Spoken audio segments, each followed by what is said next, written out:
जादुई मुर्गी और तीन भूत। बहुत समय पहले की बात है। एक छोटे से गांव में बल्लू नाम का एक आदमी रहता था।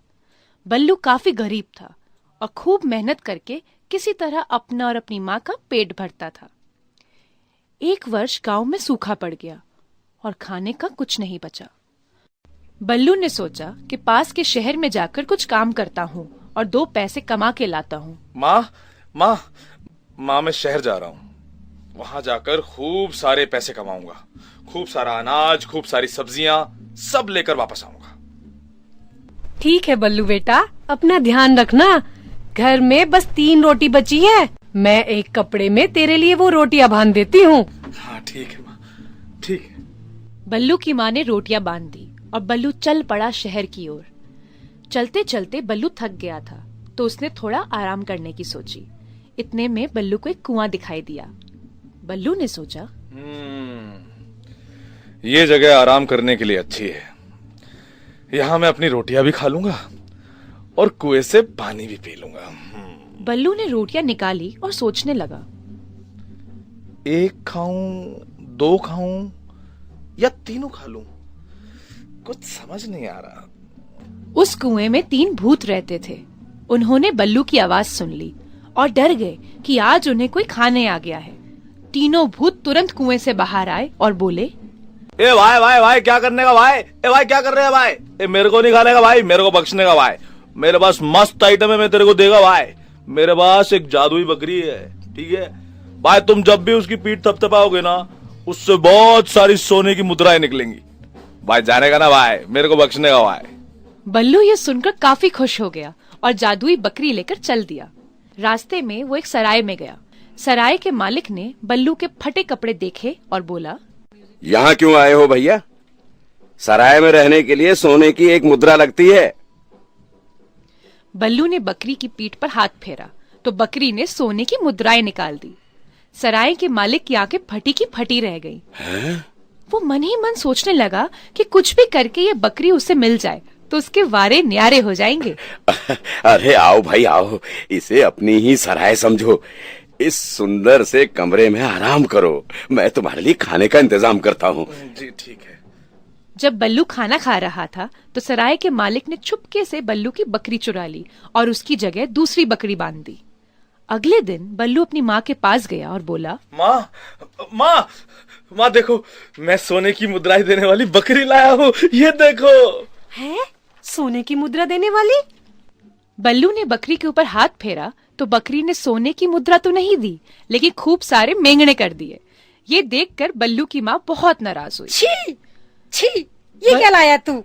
बल्लू बड़ा परेशान हो गया और अगले दिन फिर से कुएं के पास पहुंच गया और बोला, तुम भूतों ने मुझे धोखा दिया, मैं आज तुम तीनों को खा जाऊंगा। भूत डर गए और बोले, ए भाई क्या करने का भाई? अपन तेरे को बकरी दे रहा भाई, और टेंशन नहीं लेना भाई। अपन तेरे को सोने का अंडा देने वाली मुर्गी देंगे आज, ठीक है भाई? बख्शने का ना भाई। बल्लू ये सुनकर खुश हो गया और मुर्गी लेके चल दिया। वो फिर से सराय पहुंचा और बोला, आज सोने की मुद्रा नहीं है, सोने का अंडा चलेगा क्या? अरे जरूर चलेगा बल्लू भाई, आओ आओ अंदर आओ। बल्लू ने मुर्गी के ऊपर हाथ फेरा तो मुर्गी ने सोने का अंडा दे दिया। आज सराय के मालिक ने चुपके से मुर्गी बदल दी। अगले दिन फिर बल्लू अपनी माँ के पास गया और बोला, माँ देखो, आज मैं सोने के अंडे देने वाली मुर्गी लाया हूँ, ये देखो। है? सोने की अंडी? बल्लू ने मुर्गी के ऊपर हाथ फेरा तो मुर्गी ने सोने का अंडा तो नहीं दिया, लेकिन खूब सारी बीट कर दी। ये देखकर बल्लू की माँ बहुत नाराज हुई और उसे डांटने लगी। ये क्या रोज रोज घर गंदा करवा देता है? मुझे ही साफ करना पड़ता है। कल से ऐसा किया तो घर के अंदर नहीं आने दूंगी, समझा? बल्लू उदास हो गया। वो गुस्से में कुएं के पास पहुंचा और बोला, तुम भूतों ने मेरा मजाक बना के रख दिया है। आज तो मैं तुम तीनों को खाकर ही यहाँ से जाऊंगा। भूत बाहर आए और बोले, ए भाई नहीं भाई। ए भाई, अपन तेरे को बकरी दे रहा है, मुर्गी दे रहा है।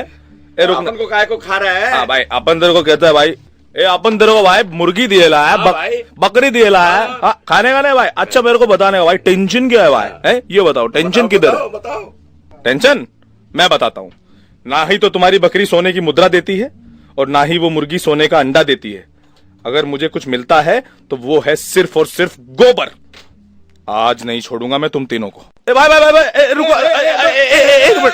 अच्छा भाई, ये बताने का भाई, ये जो जादू अपन तुमको दिए ला था, ये किसी और को दिखाया आपने कि नहीं दिखाया? बल्लू सोचते हुए बोला, हाँ, एक सराय के मालिक के सामने दिखाया था। ओ, तो ये टेंशन है भाई। भाई टेंशन नहीं लेगा, अपन बताएंगे ना भाई। इसका मतलब पता है क्या है?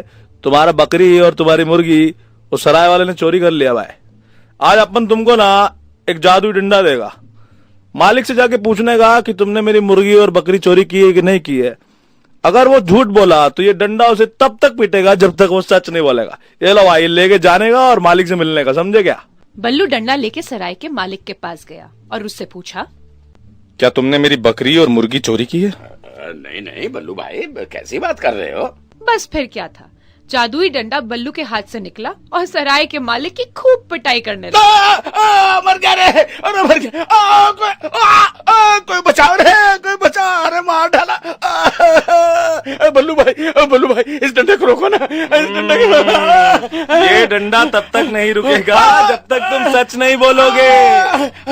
बता दो, मैंने ही तुम्हारी बकरी और मुर्गी चोरी की है।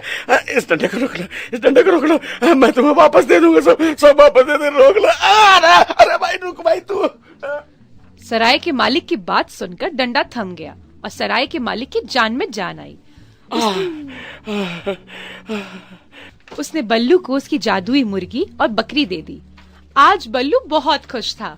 वो मुर्गी और बकरी को अपने घर ले गया और वो धनी हो गया और अपनी माँ के साथ खुशी खुशी रहने लगा। तो बच्चों, इस कहानी से हमें ये सीख मिलती है कि हमें हमेशा सच बोलना चाहिए और चोरी नहीं करनी चाहिए।